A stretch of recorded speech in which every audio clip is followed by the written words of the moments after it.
Good morning, everyone. We're excited to have you on. We're going to be starting shortly on Today Mañana. We have a very fun show to you. I can already tell it's going to be fun. We have a special co-host today. We're going to pull a surprise on you. I like the word special. Special, you didn't go special surprise. is the right word. For those of you who have been sending us comments saying, I love Alex, but get Xavier out of there, we have temporarily gotten him out of there, and we're going to have Michael on today.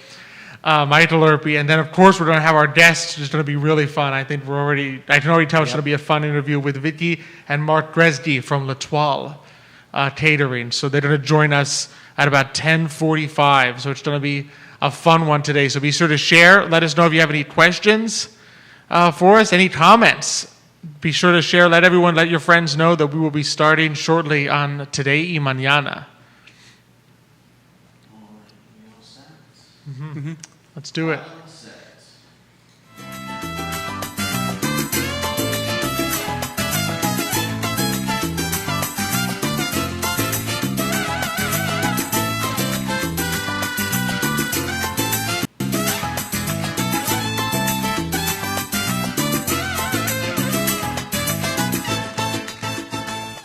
Good morning, everyone, and welcome to Today y Mañana.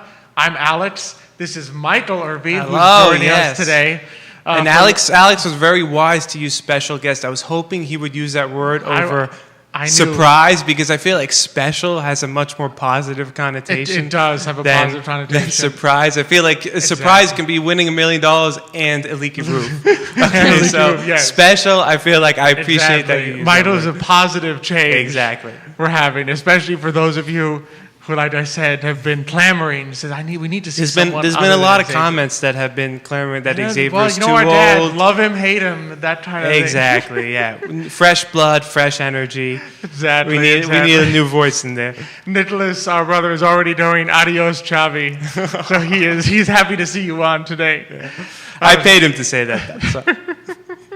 So today's going to be a fun show. As always, we are presented by Emergent Financial Services. We are powered by Cristel Noel State Farm Agency, and we are partnering with Forward Adelante, the Latino networking group here in Charlottesville, Virginia. The premium Latino networking group. The premier Latino networking group, yes, here in Charlottesville, Virginia. We're going to be joined at about 10:45 by Vicky and Mark Gresdy from L'Etoile. That's going to be, I know that's going to be exciting. We've been chatting even before. I know, yeah. I'm excited to get into the details of Exactly. But first, I know there's some... It's been a slow news week. I have nothing major has happened. Nothing major has happened. I saw a little thing about cicadas, but that's about it. That's the only news It's not like I went to go fill up my gas tank yesterday. Yeah, and discovered that there was no place to fill it up. About that gas, maybe we should talk a little I talked about it a little bit with Jerry 2 days ago on the I Love Sevo show, just because I know there's some big impacts that can happen. And the news obviously today is that the pipeline is back on. Yeah, Colonial Pipeline is back on. They said that it will take, not all the operations have entirely resumed. It's still going to take a while. So they're saying it might be a week before gas stations are able to resume normal activities, so you'll be able to fill your gas. It's going to be interesting to see how the next week goes, because I know already you and I last night, we had passed by the Barrick Shopping Center. Exactly. The Exxon there was already out of gas. The BP was already out of gas. So and it was at 5:30 or so? Yeah. So by the end of the day already. But it's interesting, you were telling me about daily progress, because I know when I was on with Jerry, we were joking a little bit about the panic, because everybody was panicking about the gas. Of course, one person called into Jerry and said, the Chick-fil-A on 29 is closed for renovations. And we're like... Which is an emergency. That's an emergency. Again, to summertime, we need our milkshakes. You need your milkshakes. We need our milkshakes. But you were telling me that you were reading Daily Progress this morning.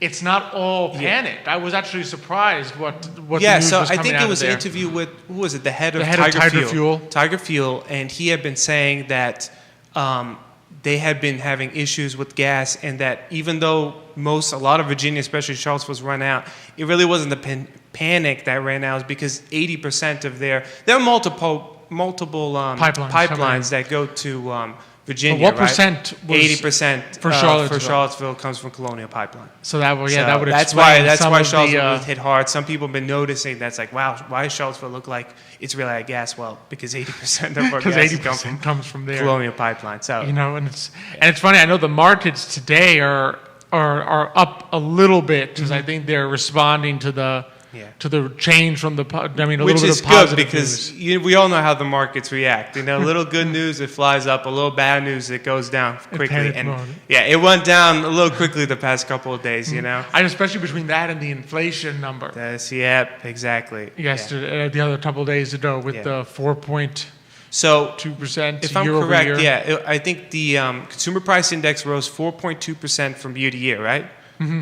Okay, year to And then year. 0.8%. From month to Month month. to Well, month. the important thing is you have to look at what the estimate was. Now, I know you and Xavier last week were talking about the Fed. They were talking about inflation. The expectation was it was going to be high, correct? But it was even still higher Yeah. than. So even then, the expectation was 3.6%. We got 4.2 year to year, and for the month to month, the expectation was 0.2%. We got 0.8%. So that's 4 times higher than what we were looking at. And definitely. I'm gonna ask you a question now. Oh. As What have you done for me? I'm a little more inexperienced with the dealings of the market and the financials. Is this something to worry about? Because I know you, Xavier, talk about this might be inflation coming. The Fed's prepared for it. They still want to keep interest rates low.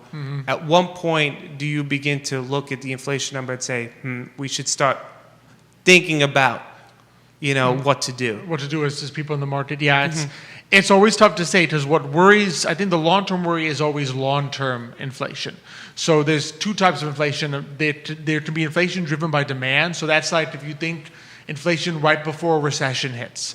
You have people, they want a lot of goods, stores have tons of inventory, right? And then they begin to have so much extra inventory that they'll cut down, and you'll start to see the inflation pick up. Then people get nervous. You have this, it's called like too few dollars chasing too few goods, and it keeps pushing up. And then you have like what I think we're seeing here, which is like a supply shock inflation. In other words, things are pricey now because it is difficult for the suppliers to produce as much as they need to produce. That's why you'll see, like on Cherry a couple weeks ago, there's a chicken wing shortage, or you'll hear that there's an aluminum shortage because I go to buy my cat food and it's not in tins anymore, and I don't know what happened. Our aunt from New York was like, why is the cat food not in tins? Is something up with aluminum? And so what happens is when you have both a combination of energy prices rising and I would say like a little bit of a labor shortage. In other words, they're having trouble connecting workers to jobs. You then have this issue where you're not producing as much as you were, and prices go up because the demand is no one would say that the demand in the economy is where it was a year ago. We're still well below that. But when you're having a supply shock of a bit, you can get this kind of inflation. And a supply shock, if you get the workers back and production resumes, then the inflation goes away. If it's demand push, like the economy is really heating up and we've put too much money into it, then the inflation tends to linger. And the challenge we're having is that the Federal Reserve has basically said we want inflation. Okay. They basically said we're willing to see inflation greater than 2%, which is usually their target, right? So the Federal Reserve may be looking at this and saying, well, this is not disastrous. This is what we said we wanted. Yeah. We're getting it. Do they have an incentive to try to really reduce it? I'm not convinced about that at this point, because the price of trying to push down this inflation is that interest rates on the $4 trillion of debt that we just issued go up. And so then the head of the Fed, Powell, needs to call Yellen at the Treasury and say, I'm really sorry about this, but you're going to have to pay a lot more in interest rates for the government's debt. And she might not be happy to hear that from him. And so even though that's not the Fed's mandate, I think it's something on their mind. So I think the Fed's going to be willing to push this and see how far they can get away with not increasing interest rates to try to reduce they're inflation. often throwing around the word transitory, and I'm sometimes getting a little confused by that word. At what point does the word transitory with regard to inflation kind of end? You've been listening to too much of Xavier. Right, exactly. He loves to use the word transitory. So it's tough because transitory, is temporary, short term, but in economics, short term can be like anything from 1 to 5 years. So if an economist uses the word transitory or short term, we as normal people might be sitting there thinking, this is only going to last Couple a month. months, yeah, Powell exactly. said short term, it's a term. month, and then everything goes back, prices go back to normal.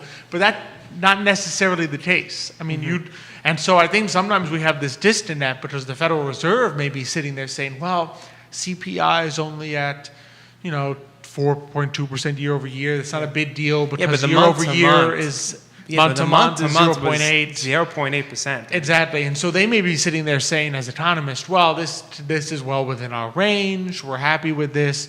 But for the average person who goes to the store, you don't really want to be seeing the price of bread like now a percent higher than it was. Well, you and Jerry mentioned on Tuesday's show, Jerry mentioned, I think, wood.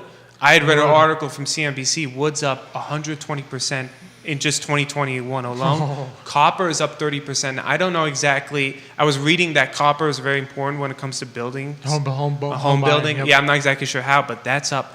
Gas. I mean, everyone's always talking about how gas is going up. Gas The is national average hit $3 for the first time since November of 2014. I know. In So seven all years. these little things that, and Exactly. unfortunately, they affect people too. They do. Well, that's the key, right? Not everything goes up at the CPI number. Like often we'll see the CPI headline 0.8% month to month.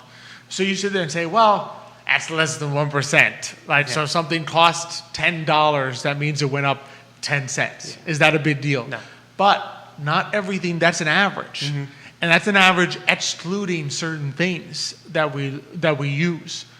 So you may sit there and the price of bread might not be up 0.8, it might be up 3 to 5. Yeah. Right? Chicken wings, I'm sure they weren't up 0.1%. I'm sure the chicken wing shortage meant that chicken wings cost more. Yeah.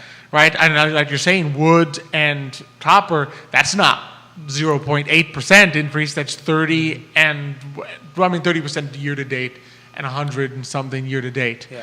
But those are much larger than what you might guess if the only number you looked at was CPI. The headline number that shows up on the news, 0.8 or 4.2.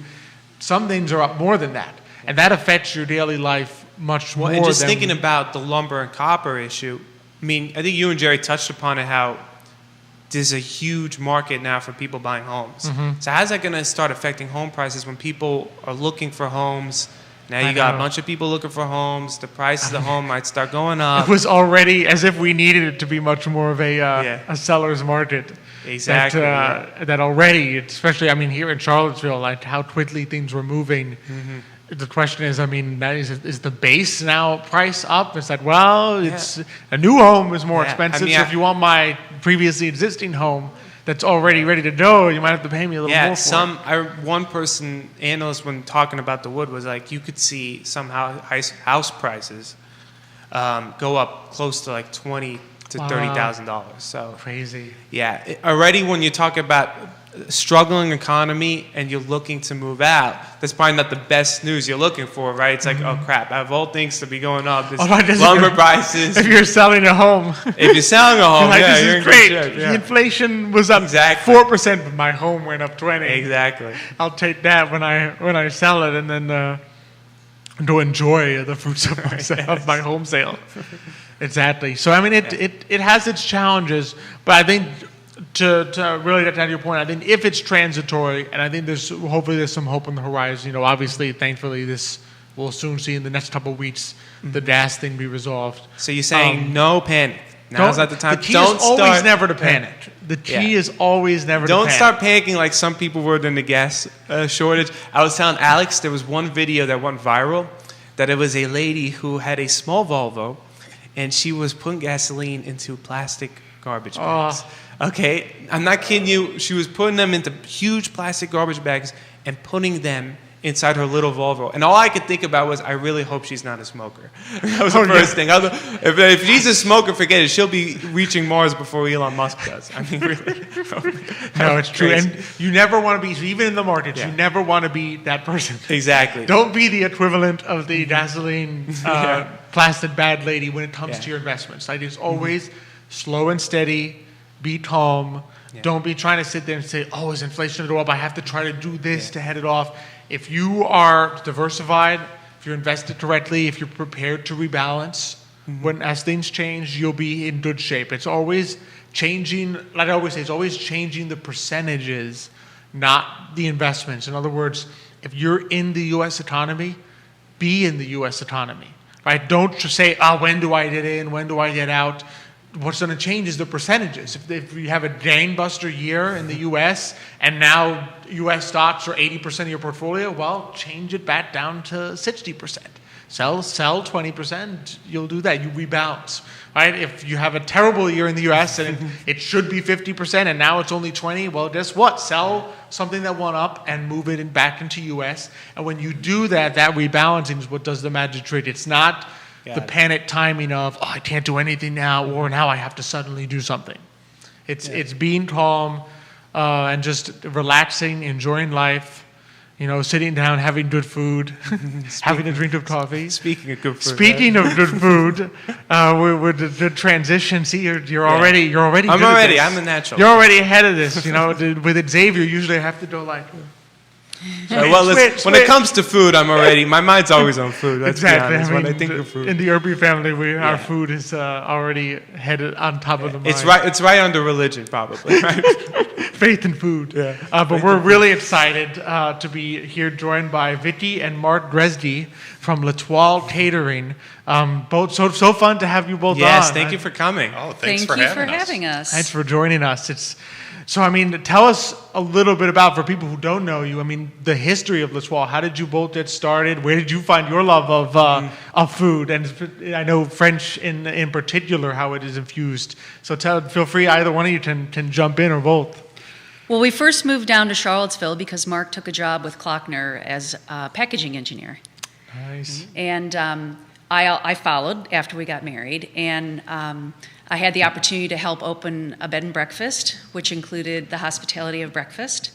Wow. So I assisted with that and soon realized that that's exactly what I enjoyed. And so Mark soon followed. I realized I couldn't do it by myself, so he got really busy training under some really amazing chefs. And we started a little tea room and soon realized that it was too small we didn't do a business plan, so we realized it was just too small to sustain our family. Yeah, we had a dog, and when we first opened up, no responsibilities, it's just us, Vicki and I, our dog, no business plan. Hey, we love hospitality, let's open up this luncheonette place. We actually started with our wedding silver. As our silverware. Our silverware, because we had nothing. We bought a refrigerator and some items, and we thought, let's just get this off the ground. I went to work in a couple restaurants in town. How do we do this? How does this work? So by day, we're entrepreneurs, and by night, I'm working in other restaurants. And I thought, our initial thought was, I just want to make enough money to buy some silverware that's not ours. Exactly. Yeah. And we started inside of this bed and breakfast just serving lunch, and it became popular. We became good at what we were doing. So we started that in 1992, and then in 1999, we moved to West Main Street. Okay. Across from the Amtrak station. Okay. I was about to ask whereabouts. All right, very nice. I like that. I don't know spot. if I can mention another business, but you can, sure. Okay, Continental Divide was our neighbors at the time, so that was the location, right across the bridge. Nice. We started catering with the University of Virginia and some corporate businesses in the area, and catering, we just found out, was where our passion was. So you enjoyed it even more than the initial thought of the restaurant hospitality kind? Well, we loved both, actually, and but we soon found out that we couldn't do both simultaneously. It's just, it takes full attention to run a fine dining restaurant. It takes full attention to run a catering business. So we had to make a choice. It took us about 5 years to make the transition, and a lot of help from the SBDC in helping us build our business plan. But we eventually got to a point where we found a property and we renovated it and finally made the switch to do catering full time. And what was it about catering that you sort of kind of drew you more than what you were doing before? I think being a part of just big family celebrations, and also just people getting together to experience friendship. Yeah, part of our elevator speech is, well, when we had the restaurant, we noticed, birthdays and business deals and bringing grandmother out. And we're like, hey, we're part of these life's experiences. Exactly. You help make them joyful. Yeah, and where do we fit in? Not just putting pretty food on a plate and sending it out. I mean, that's what our jobs were, but we're part of these life's experiences. And then it turned into, now we're part of someone's wedding.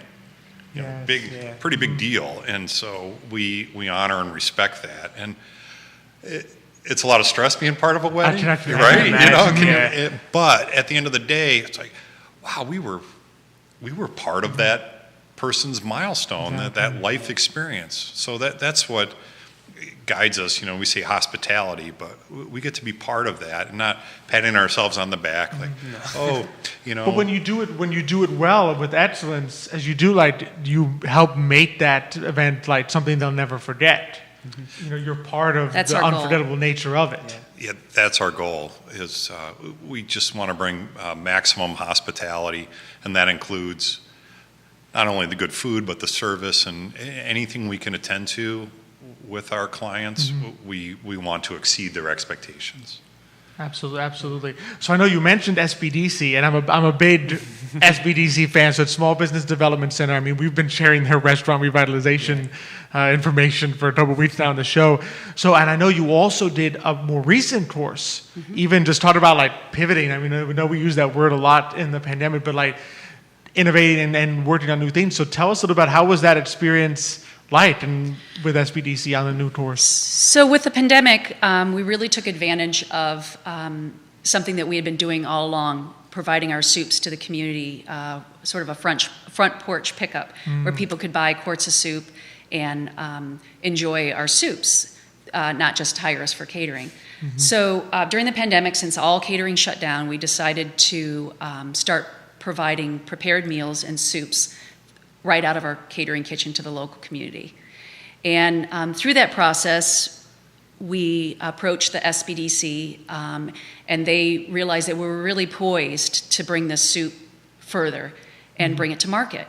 So it's a bigger process than we expected, and through the research and also being involved in a food and beverage accelerator course, and also working with all the local SBDC people, we're starting to work towards packaging and labeling, and we're also working with Virginia Tech with some food scientists to create the perfect recipes that'll work in a market. And going to bring it to market. So that's a big change, I guess. Yes, that does to sound take like the it. next step. You must be really excited about it. We're very excited about it. It's something I think we've thought of all along. But just didn't have the bandwidth or the time when we were busy doing other things. So this sort of gave us the pandemic gave us time to really look into it and start the research. And Awesome. What kind? I gotta ask, what kind of soups? I mean, do you have? Alex is hoping the answer is French onion soup. I know. French onion soup. Oh, you reminded me of that. We just had a client ask for that again. We did it once during the winter. Yeah, a few and times. Someone just came up the other day, I forgot to tell you, and asked for that again. Oh, it's one of my favorites. It's so good. So good. So what kinds do you have, though, that people will be able to get? Well, we are going to. We have relationships with farmers, which we've had for years, and we'll call that our supply chain. And we want to capitalize that on the relationships we've built over the years. And we want to do 4 seasonal soups, 2 per season. And it's funny, the first thing I ever made in this entire business was tomato basil soup. When we opened up our doors, put the dog away, came in and made a pot of tomato basil soup. And then it's funny, we had a meeting earlier this morning, and one of the SBDC people said, what about kids? You're providing a product for someone on the go, the meal instigator, I'll call them, or meal, someone who's going to make the decision for the meal. Exactly. And will kids enjoy this? So we were we're still trying to figure that out. But seasonally in the summer, definitely tomatoes, tomato basil. In the fall and winter, Brunswick stew, which is a big Virginia product. Yes. Potato leek and a butternut squash.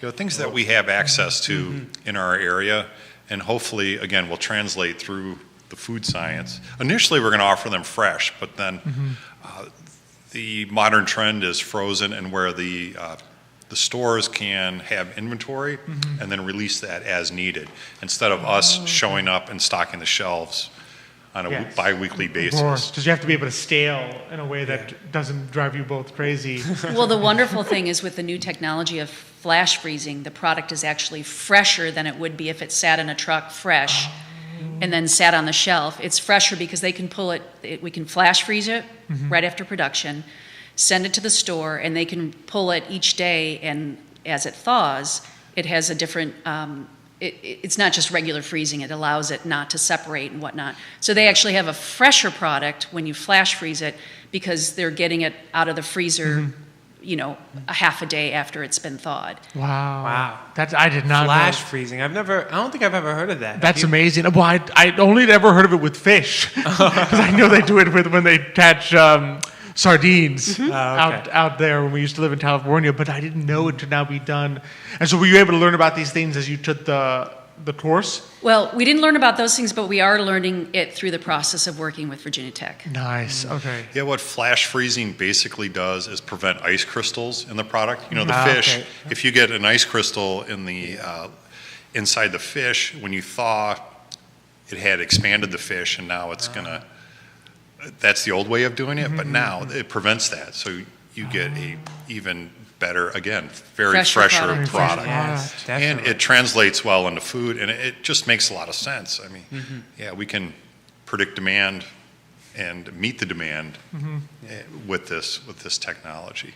That's amazing. That's pretty interesting. Yeah. That is. So I know you mentioned, so in the pandemic, one of the things you started doing was to sort of do the soup from porch thing. So what led to that? I mean, how did you, when it first started happening, because I know catering is one of the first things to go when you can't meet in large groups anymore. So what was sort of your mindset when that started happening last year as to what are we going to do? How are we going to innovate in this time?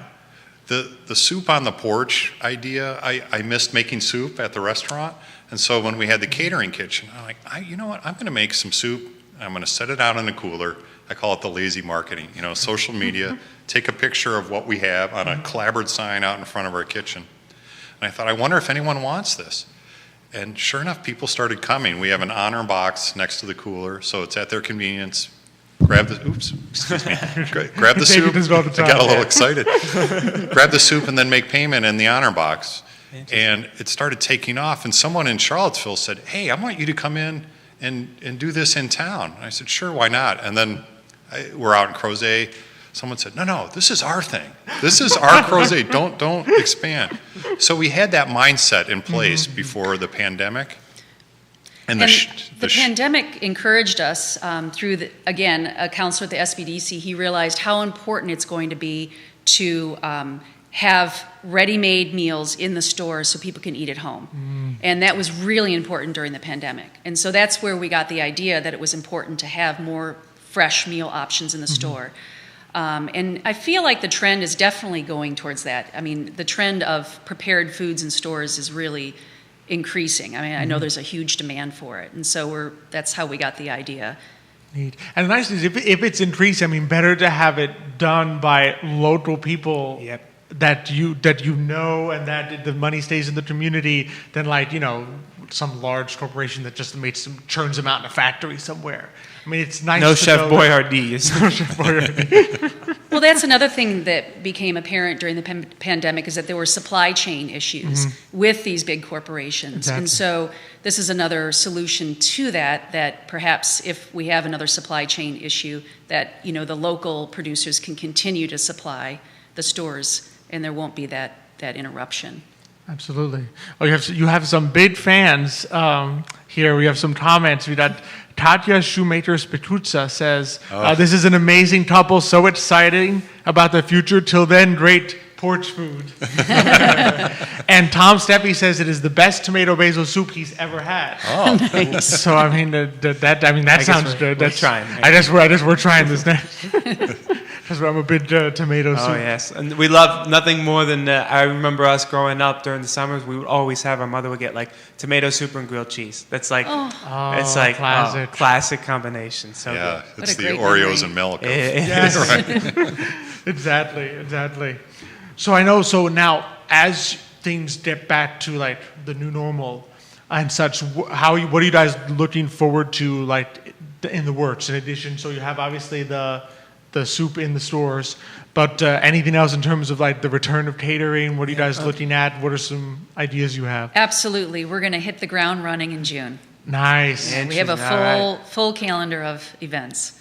In June, July, August, September is crazy, October. So, and fingers crossed UVA gets back to normal and can Yep. host all of their events again. So that's that. I mean, I can imagine because last year, I mean, anyone who wanted to get married, I would imagine most people end up having to wait. So I would think that you're probably going to be doing a lot of weddings this year.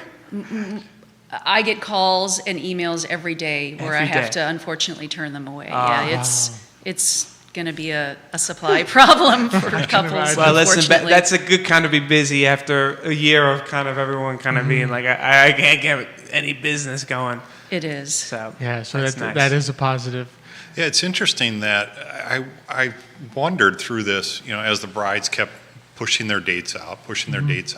Like, was there going to be a cultural shift? Our weddings. Do you know what I mean? Like, all businesses had to People want rethink. their big weddings Yeah, anymore. did they want big weddings or did they want small celebrations? But we're noticing that the trend is they still want their weddings and they still want, I guess the traditional wedding, what they're used to, which is great. I'm happy to see friends and family getting together, on any Exactly. scale. So it's Just to keep that beautiful experience that they'll always have. exactly. That is neat. So, because I know you've mentioned SBDC a couple times, any tips? Because I know as entrepreneurs, so I mean, you said you started in '92, so you've definitely seen your fair share of recessions, slowdowns, now pandemic. Who would have thought? What would you say are some of like the key lessons you've learned as entrepreneurs that you would tell others to be aware of, or that you would share with others? Never give up. I'm sure that's why some businesses go out of business, is not necessarily that they're running out of money, but that they just lose the will to continue to get up every morning and slay the dragons. Yeah, they get discouraged, and we keep talking about SBDC. There are resources out there, and we're not the first person to go through this, right? We're not the first catering company or restaurant to go through, and so there's plenty of resources out there, and in the community, especially in this area, like we've been discussing, to bounce ideas off to. Professional services. Yeah, professional Yes. services. How do we approach this situation? Even the local banks are very helpful too. Hey, perhaps a line of credit, so on. So there's, I guess, maybe it's perhaps trying to figure out what questions to ask, and then because people are willing to help. Exactly. Yeah, there's so many. I mean, there are so many beautiful resources here in Charlottesville for entrepreneurs that just want to help and get you on the right footing. And maybe I think you're right. Maybe it is sometimes the questions, like knowing to go to the resource and say, you know what, I may not know all the questions, but maybe you can help me find some of the questions that I should Absolutely. be asking. And also remaining flexible. We started out as a little tea room, and we we moved into full service, and then moved into catering, and now we're staying in catering, but also adding another branch to our business. So I guess staying within your passion, but being able to, I guess, maneuver in such a way that you can see when opportunities arise, you're able to take advantage of them and move into them. Yes. The two words I feel like are popping in my head are perseverance and ingenuity. And I think both of you have persevered during the pandemic and have also found new ways to, keep your business alive, to push forward through. I mean, these struggling times. I mean, I admire you both a lot for that because that's pretty special. Thank I think you. what you've both done. Yeah, thank you. Yeah. Oh, another fan, Nicholas, is saying, hashtag Slay the Dragons, love that mindset. he is a fan. You have a fan of that terminology, that idea of how to go from there. So, I mean, one thing, before we let you go, one thing I did want to ask, so, because I know sometimes we've had people on and they went into the I love cooking chef kind of thing, and then somewhere along the line they're like, oh, I can make money off this. But did you actually learn to cook almost like after you decided you wanted to go into the hospitality business? You did sort of like a switcheroo there? We did the switcheroo because, well, it all kind of started too. My parents and Vicky's parents, when we were kids, they would have parties, and we saw everybody getting together and how much fun that was. Food brought, and peeking down the stairs. But anyway, so that's kind of the spark of the love of serving food. But yeah, the switcheroo. I went to a restaurant. Like I said, I went to a restaurant. Help me out. I'll do anything. Just let me in the door and figure this out. So I made salads and I plated desserts, and Like the over and over. details. Speaking of dessert, I don't want to interrupt, but I was looking through your menu, and there was one dessert that I almost fainted when I read. I wrote it down here so I didn't forget. It says you have a dessert, I think it was on your Southern style catering menu, warm apple bourbon and Belgian chocolate bread pudding with creme anglaise. I almost feel like crying when I say that. That sounds so delicious. And Thank I want to you. know, how did you come up with that recipe? Because I keep reading that. I can't stop looking at that, imagining what it looks like. Well, bread pudding, has been around for forever. So I guess on the shoulders of others, we just took a dish that, comfort food, and we've made it and made it. We're surrounded by orchards in Crozet, so it's easy to think apples. Got it. And then, Yeah. of course, creme anglaise just tops a warm dish off. Yeah. I know. We actually offer it on our meals to go. Really? Yeah, we'll keep you Okay. posted. Okay, good. 'Cause other than that, I was going to tell Alex, I said we wanted a list of what weddings you were going to cater, because I was telling Alex we have to crash them. We have to get ourselves invited. Yeah. Well, I was thinking more like crashing them, in a subtle way. Oh my goodness. So is that how you think of what's sort of the process for thinking up a new offering or a new addition to your menu? Do you talk about it, work through something? I'm curious how that sort of works, how you think up new ideas. And sometimes people will say, my grandmother made this. Can you translate it to a wedding? And, we'll try our best. So again, I don't say I come up with a new dish and like, hey, brides, or, try this. It's so amazing. Again, it's kind of on the shoulders of others. It's, and it's usually, family, like you were discussing earlier, something you had growing up, or something that's important to you, or as a couple, you went out to eat and you had this dish, hey, can you translate this into what we're trying to, our vision for our wedding? We have a lot of couples come to us, and they either had their first date and they want us to translate that into their meal, or they want to incorporate their family's cultures. And so a lot of times we'll create new dishes through that process. Yeah, it's like, hear me out. Just the way you say it, if we put a little bit of this and a little bit of that, are you okay with it? And then we, during the tasting, we'll see if they That's like it. amazing. That That's sounds amazing, really yeah. fun. That does. The idea yeah, that you could I do like that and idea, say, yeah. we'll put two cultures together. It makes me want to just go find someone and get married tomorrow this week. I'm marrying you so that I can Exactly. get I mean, Vicky the and next Mark day, to cater. next day our probably get divorced, but I will have that wedding. No. want it to be special. Yeah. For sure. Oh man, before we let you, anything else you want to share, either upcoming or something you want to tell the audience? I mean, you have another fan, Nick Attaway, says, I love this. So I love this too, Nick. Yeah. I'm on the same page. Aw. Gosh, I guess just what we're sharing now, and thank you for this opportunity, Of is course. that look for us in local stores starting this fall. We're going to launch this fall. Oh, And fantastic. that's what, and of course, we're going to keep the course with the weddings and Absolutely. our events. But Absolutely. And so if people want to find you for catering wise, so there's a website.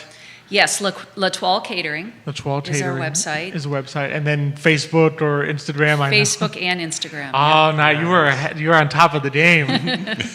as a newbie to Instagram myself, I'm like, all right. And people through our website, they can actually order our Friday meal pickup, which you just very roll nice. through our driveway and I run the food to your car. Oh, that's awesome. And it's all pre-order. Yeah, That's pre-order. through fantastic. our Nice and website. easy. Yeah. Nice and easy. So Friday meal pickup, l'etoilecatering.com is the website. Katya says again, do not give up the cooler. You have one request with please do not. Oh, cooler's not going away. Oh, it's there you have it, Katya News. It is not going anywhere, the cooler.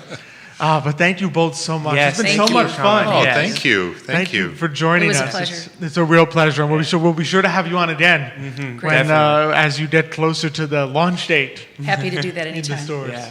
Thank you both so much. Oh man, That was fun. that was a lot of fun. Now I'm It's hungry, always- but that was fun. It's true. It's true. The more we were talking, I was My like, stomach was especially. growling, I yeah. mean, and you put me over the edge with you had to mention the dessert. Because when, 'Cause now like I I'm said, like- when I first saw that, I almost broke into tears. I was like, "That sounds so good! Bourbon, apple, Belgian chocolate bread pudding." I know. I was like, Well, especially for foodies. I mean, our Yeah. family has been foodies. "Well, for, listen, it's well documented. Obviously Xavier has the sweet tooth, but trust me, his 3 sons inherited that as well." Oh, I mean, when there's Cuban blood flowing through your Exactly. veins, it needs to be fed with sugar. Exactly. You know, some people need oxygen. We need sugar. Listen, even to- our dog had a sweet tooth. I mean, he didn't want when it came dessert time. Listen, he eat guava, dulce de leche. I mean, Anything. exactly. I know you would sit there and say, "How does this dog want this?" Yeah, But he was a Cuban dog. it was. He was a Cuban dog. Yeah, but listen, I'm excited because they were talking about going back to weddings. I'm excited to see how Charlottesville is going to bounce back these next couple of months because I Same think here. it's going to be big. A lot of small businesses, it's going to be make or break for them. I think, and it'll be interesting to see how quickly the city can get back to normal. Because I don't Yeah. know. I mean, I know UVA is having their graduation. Yeah, It is. They did change course on that and say, all right, we can do it in a safe way. Yeah. So it'll be interesting to see how many people do what they typically would have done for graduation. In other Yeah. words, hey, I'm gonna get something catered or go to a restaurant. Have that beautiful experience, like Mark was saying, that fun experience that you can have. That you'll never forget. Especially during graduation week, because if you're local Charlottesville, oh my gosh, graduation week and weekend, it's like pandemonium. It's like it's busy everywhere, right? So I'd be curious to see. I know they're doing a graduation, I think for 2020 graduees this weekend, and then next weekend they're doing 2021. So they show Okay. 20. I imagine probably 2021 is probably going to be a little bigger. Because people have to come back from, Exactly, from yeah. who knows But where. I am curious to see how that's going to go. That should be exciting. It should be. Yeah. There's a lot of, I think one of the things that's been hitting me a lot the last couple of weeks, just there's a lot of hope to go around. Like we've been doing like Vinny said, the perseverance part. We've been doing the push forward part.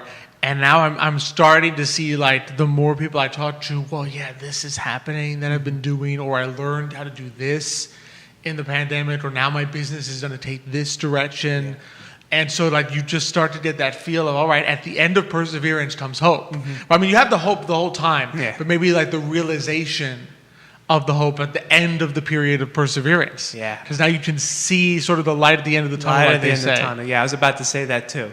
Yeah, especially considering that as these states continue to get people vaccinated, right? You're now looking at a point where, okay, New York has said they're going to open 100% On July July 1st. That's a big deal because New York's been very, stringent with their Their requirements. lockdown rules, right? So now, for locally here for Charlottesville, you're looking to say, okay, at some point, maybe during June or July, we Well, I can know the open up governor's looking at June 15th. June 15th. as a potential reopening / and then he'll reevaluate. I think masks are going to be reevaluated, but Interesting. on June 15th. But then if cases continue to go down, certain gathering requirements will be lifted Yeah. on June 15th. So that's basically a month away. Yeah, that's close. At this That's point. close. So I think there's a lot of great ideas to be had. I know you can sort of see it. I know there's Seville Burger Week. I just saw there is. I didn't even know there Seville was a Burger Week. Apparently there is a Seville Burger Week that begins tomorrow. But just things like that, like really encouraging people to go out, have enjoy the great local businesses that we have here and that we really want to support. And I think what I really loved is when Vicky mentioned like just the supply chain, like supporting local businesses. I think sometimes we think of it just purely in like, oh, well, that's a sentimental thing, and then there's the economics of supply chain, big business thing. But in reality, like supporting local businesses is good economically as well. Like when things like this happen. Do you want your whole local economy to be reliant on food and resources coming from 3,000 miles away? No. Or would you rather like, no, my food comes from here.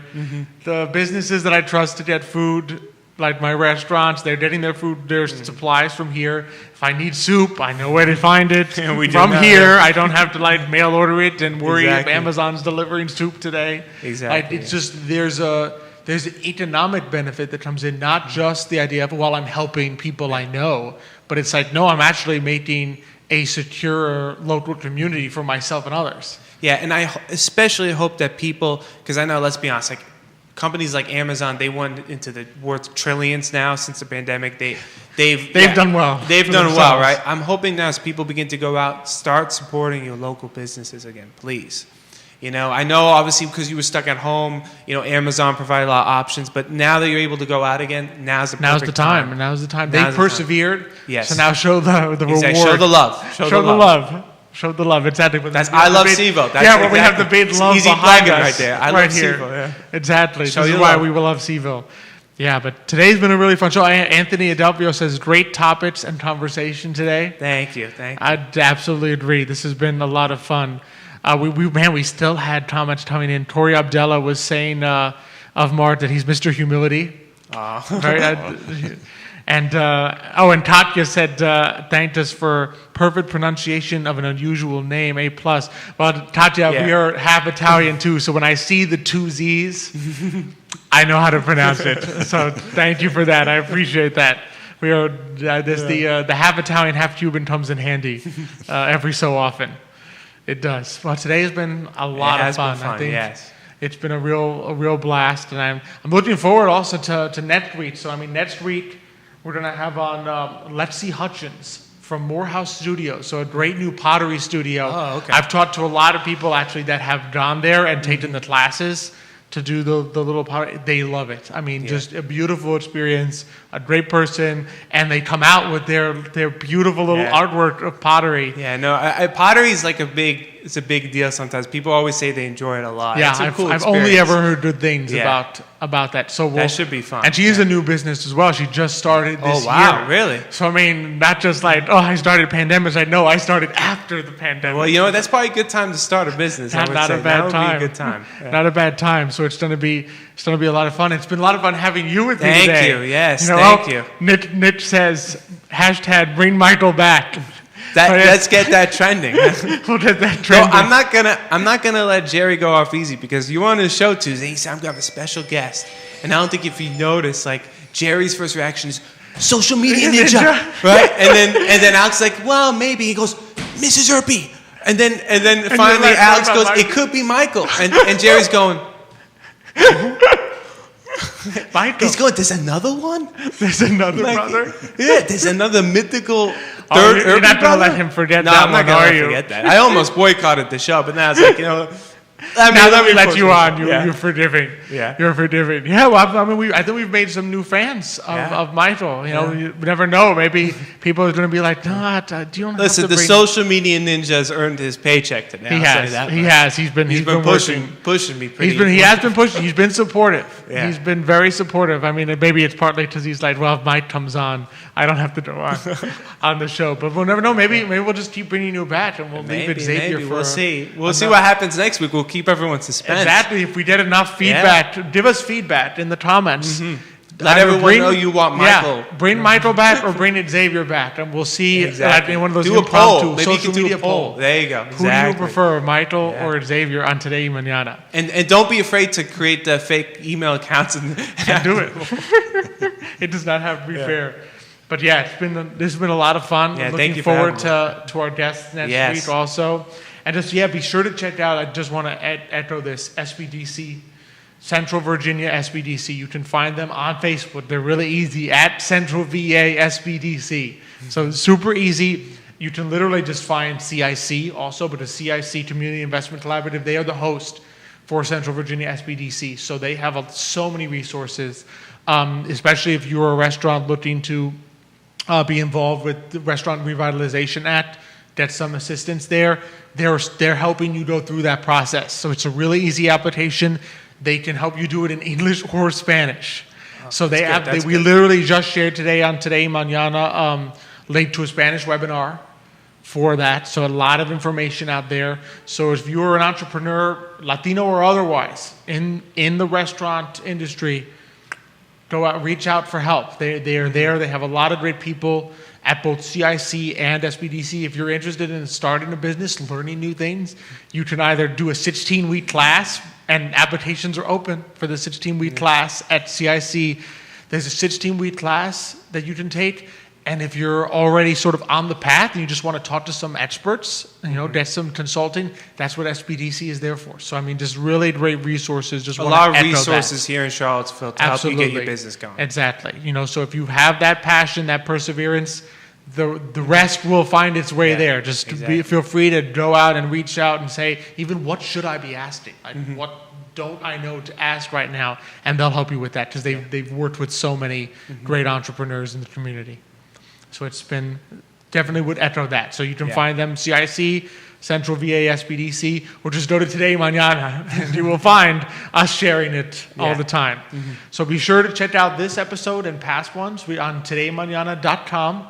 As always, it's a pleasure to have you guys watching us. We are really grateful for our presenting sponsor, Emergent Financial Services, our powering sponsor, Cristel Noel, State Farm Agency, and our partner in Forward Adelante, and just also to Judah. I know he had his work cut out for him with the 4-person show today. So when we look good, it's just Judah is making us look good. Especially when we look good, because Especially that's very when we difficult look to good. have. It is Judah working his magic there. And thank you, Exactly. Jerry, and to I Love Seville Network, where we were really happy to be a part of. And thank you, the audience, for being with us once again. And so we're looking forward to seeing you next week. Share, comment, let us know what you're thinking. And as always, until next week, we will see you. Hasta mañana.